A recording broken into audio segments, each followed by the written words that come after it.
ओम नमो भगवते वासुदेवाय।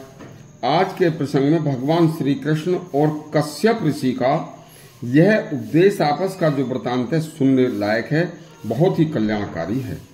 देखिए, एक बार कश्यप ऋषि ने भगवान श्री कृष्ण से पूछा कि हे भगवान, मनुष्य की मृत्यु निकट है, ऐसा किस प्रकार से जाने, तथा दूसरा शरीर कैसे प्राप्त होता है, तथा इस दुखमय संसार से मुक्ति कैसे मिलती है, तथा मनुष्य अपने द्वारा किए शुभ व अशुभ कर्मों का फल कैसे भोगता है।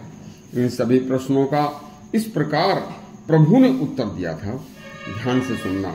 मनुष्य इस लोक में, भगवान कहते हैं कि मनुष्य इस लोक में आयु व कीर्ति बढ़ाने वाले जिन शुभ कर्मों को करता है, वे शुभ कर्म ही शरीर प्राप्ति के कारण होते हैं। मनुष्य शरीर प्राप्त करने के बाद जब सभी शुभ कर्म अपना अपना फल देकर नष्ट हो जाते हैं, तथा उसी समय से मनुष्य या किसी भी जीव की आयु बस क्षीण होनी शुरू हो जाती है। ज्ञानी लोग, विद्वान लोग अपनी बुद्धि से उस समय को समझ लेते हैं, लेकिन अज्ञानी नहीं समझते। जब मनुष्य विपरीत कर्मों का सेवन करना शुरू कर दे, विनाश काल जब निकट आने लगता है, तो उस समय मनुष्य की बुद्धि विपरीत चलने लगती है।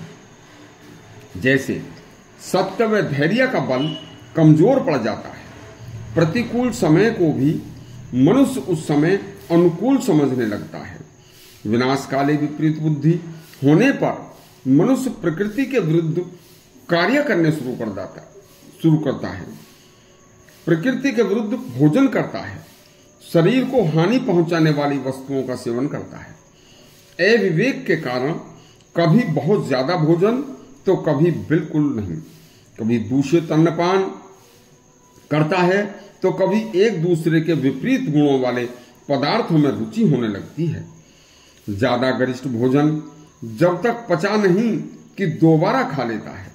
स्त्री संभोग की तरफ निरंतर रुचि और ध्यान बढ़ जाता है, आकर्षित हो जाता है।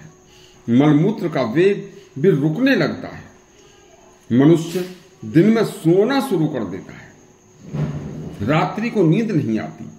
बिना पचे भोजन करने तथा दिन में सोने और असमय भोजन करने के कारण, पहले बताए दोषों के कारण शरीर के वात, पित्त, कफ दोष कुपित होने लगते हैं, और इन दोषों के कुपित होने पर प्राण घातक रोग शरीर में व्याप्त हो जाते हैं, और फिर कुछ ही समय में वेदनाओं से, दुख से ग्रस्त शरीर अनेक रोगों से कष्ट भोगता हुआ नष्ट हो जाता है।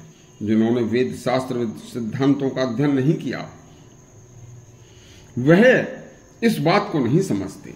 जिन्होंने वेद शास्त्र सिद्धांतों का अध्ययन किया है, वह ज्ञान से संपन्न लोग, ब्राह्मण, विद्वान आदि ऊपर बताए इन लक्षणों को आने पर जान लेते हैं कि अब हमारी मृत्यु निकट है। यह मृत्यु लोक के जीव की कर्म भूमि है। यहीं पर शुभ और अशुभ कर्म करके मनुष्य के अगले शरीर का, अगले जन्म का निर्धारण हो जाता है। इसलिए ज्ञानी पुरुष सब कुछ जानकर भी आने वाले जीव के रास्ते में कष्टों से छुटकारा पा सकते हैं, और यहाँ के क्षणिक सुखों तथा क्षणिक जीवन को सब कुछ समझने वाले मनुष्य अंधकार में रहकर घोर नरक व कष्ट भोगते हैं। जीव के कर्मों की गति के कारण ही जीव का आवागमन व गर्भ प्रवेश का कार्य यहीं से सुनिश्चित होता है। इसलिए ऋषियों द्वारा बताए शास्त्रों के अनुसार कर्म करने से शुभ व अशुभ परिणाम मृत्यु के कारण होते हैं, तथा जीवित रहते और मरने के बाद भी उनका उन फलों का प्राप्त होना निश्चित है। देखिए, तो भगवान ने कहा कि हे ब्राह्मण, जो मनुष्य संसार में मनुष्य की योनि पाकर यह नहीं समझता कि मुझे यह योनि कितनी योनियों में जाने के बाद प्राप्त हुई है, जिसके लिए देवता भी लालायित रहते हैं, तो वह मनुष्य बिना बुद्धि विवेक के कुकर्म करता है और दुख भोग कर जल्दी मर जाता है, और फिर निकृष्ट योनि में जन्म लेता है। इस तरह के और शास्त्रों को प्रसंग अच्छे सुनने के लिए हमारा चैनल सब्सक्राइब करें और घंटी दबाएं। धन्यवाद।